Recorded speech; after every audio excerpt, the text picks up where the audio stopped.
Body of the girl जिसके मुंह में खून था, शरीर में कोई कपड़ा नहीं था, पैर दोनों राइट एंगल में मिला गया।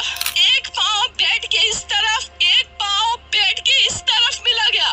चश्मे को कूटा गया जिसकी वजह से आंखों से खून निकल गया। ला दबाकर मारा गया। इंडिया के कोलकाता शहर में 9 अगस्त 2024 की सुबह एक ऐसी खबर सामने आती है जो पूरे देश को हिलाकर रख देती है। ये खबर थी एक 31 साल की महिला डॉक्टर की, जो कोलकाता के RG Kar medical college and hospital में अपनी ट्रेनिंग कर रही थी। हॉस्पिटल जैसे सुरक्षित माने जाने वाले जगह पर इस महिला डॉक्टर का मर्डर एंड रेप होना काफी चौंकाने वाला था। इस घटना का खुलासा तब हुआ जब डॉक्टर के डेथ बॉडी का पोस्टमार्टम किया गया।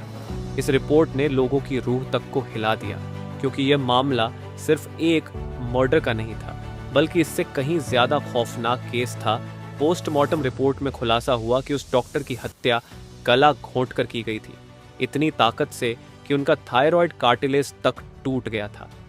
इस हत्या के पहले डॉक्टर ने अपनी जान बचाने के लिए कोशिश किया था। इसका सबूत उनके शरीर पर मिले कई निशानों से मिला। सबसे डरावना सच तब सामने आया जब डॉक्टर के प्राइवेट पार्ट्स पर घावों के निशान पाए गए। इससे साफ हुआ कि यह सिर्फ मर्डर का मामला नहीं था, बल्कि ये रेप के बाद किया गया एक खौफनाक हत्याकांड था। हॉस्पिटल के परिसर में इतनी बड़ी घटना हो जाती है और किसी को कान खबर तक नहीं होती। क्या उस रात कुछ ऐसा हुआ था जिसे जानकर आप गुस्से से बौखला जाओगे? क्या वहां कोई और था जिसने इस क्रूर घटना को अंजाम दिया? और अगर था तो आखिर कौन था? इन्हीं सवालों के जवाब खोजते हुए हम आज की इस वीडियो में आपको बताएंगे कि आखिर क्या हुआ था उस रात इस मेडिकल कॉलेज के शांत माने जाने वाले परिसर में। जब आपको सच का सामना होगा तो यकीन मानिए आपके भी रोंगटे खड़े हो जाएंगे। Guys, before starting this video let me tell you कि मैं यहाँ पर उन फीमेल डॉक्टर को श्रुति नाम से रेफर करने वाला हूँ, एंड ये उनका रियल नेम नहीं है, सो कंफ्यूज मत होना। श्रुति एक जूनियर डॉक्टर जो कि कोलकाता के RG Kar medical college and hospital से अपनी डॉक्टर की ट्रेनिंग ले रही थी 8 अगस्त 2024 को। और दिन की तरह श्रुति अपनी नाइट शिफ्ट पर होती है और वह अपनी जॉब कर रही होती है। तभी रात के 11 बजे उन्हें अपनी मदर का फोन आता है, जैसे कि हर दिन आता था, क्योंकि पेरेंट्स को तो अपने बच्चों की चिंता हमेशा होती है। श्रुति की मदर उनसे पूछती है कि क्या तुमने खाना खा लिया और तबीयत वगैरह तो ठीक है तुम्हारी? जिसके रिप्लाई में श्रुति बोलती है कि उनकी तबीयत एकदम ठीक है और वो बस अभी कुछ पेशेंट्स को देखने जा रही है, जिसके बाद वो अपने कलीग्स के साथ बैठकर खाना खाएंगे।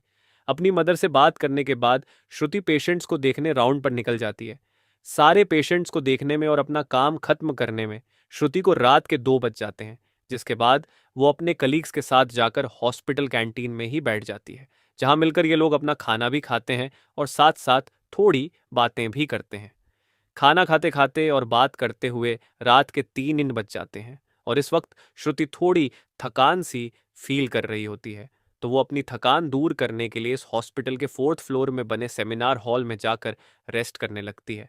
श्रुति के रेस्ट करते करते सुबह के 7:30 बज जाते हैं, पर वो तब भी इस सेमिनार हॉल से बाहर नहीं आती, जो कि काफ़ी ज़्यादा अनयूजुअल था, क्योंकि श्रुति कभी भी आधे 1 घंटे से ज़्यादा का ब्रेक नहीं लेती थी।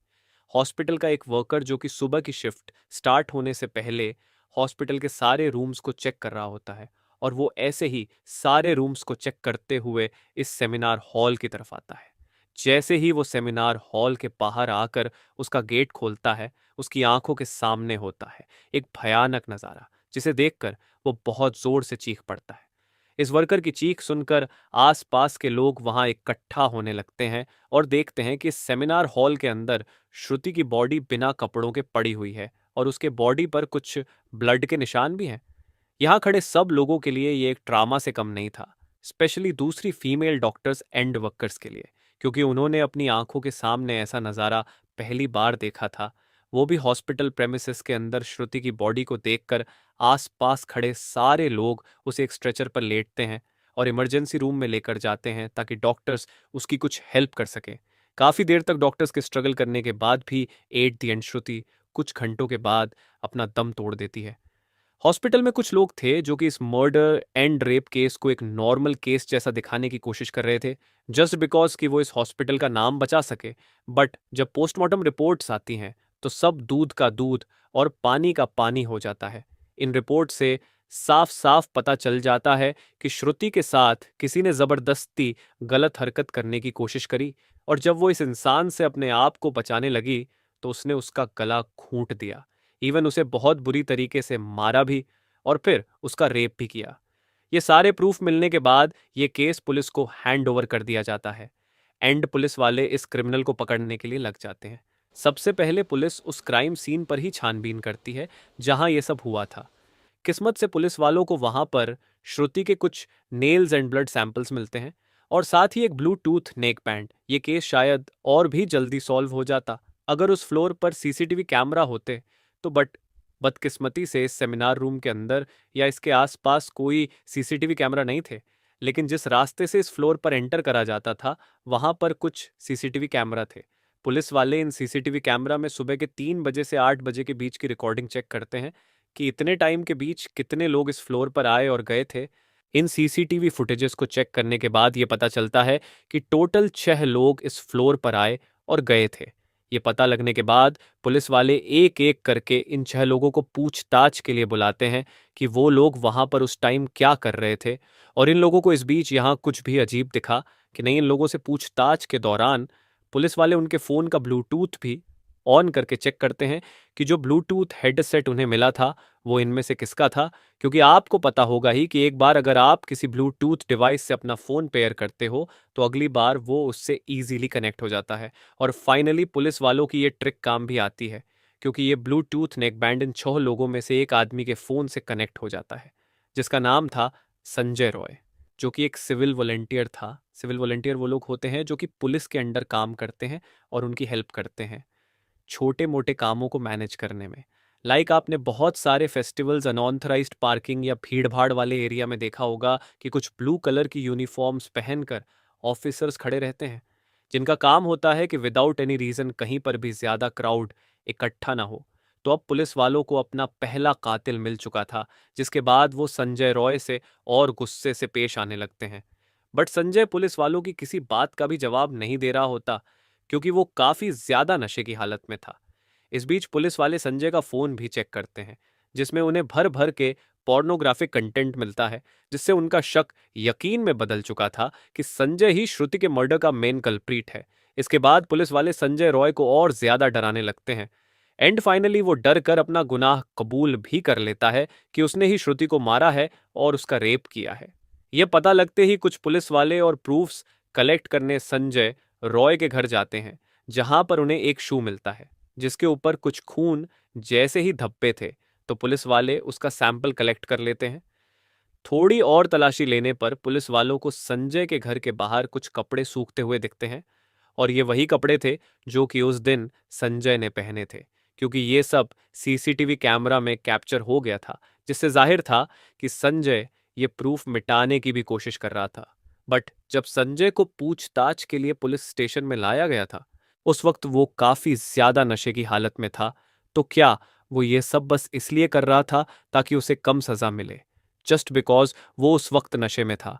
बाद में जब पुलिस वाले उस शू पर लगे ब्लड सैंपल्स को चेक करवाते हैं तो वो भी श्रुति के ब्लड से मैच हो जाता है, which was a solid proof against him. इन सारी रिपोर्ट्स एंड डिटेल्स को एक साथ कंबाइन करके पुलिस वालों को पता चलता है कि उस रात संजय रॉय काफी ज्यादा नशे की हालत में था और वो रात के 11 बजे हॉस्पिटल में एंटर करता है।